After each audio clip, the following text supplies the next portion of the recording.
Welcome back to 8482 Media. Today I'm going to quickly show you guys how to add the Christmas party effect onto your CapCut clip.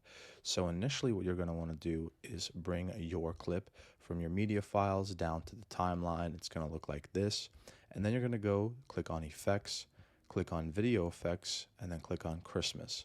And now we're going to be able to find the Christmas holiday effect, which should be somewhere right here. Christmas party effect. We're going to click and drag it above the clip, and now we can move it wherever we'd like on the timeline, and we can elongate it to fit the exact entirety of the clip.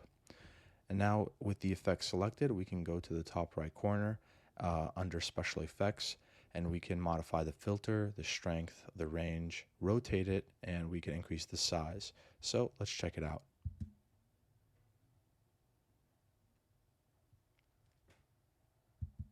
Guys, if this was helpful in any way, please leave a like down below. If you have any questions, comment down below. Thank you guys for watching and have a great day.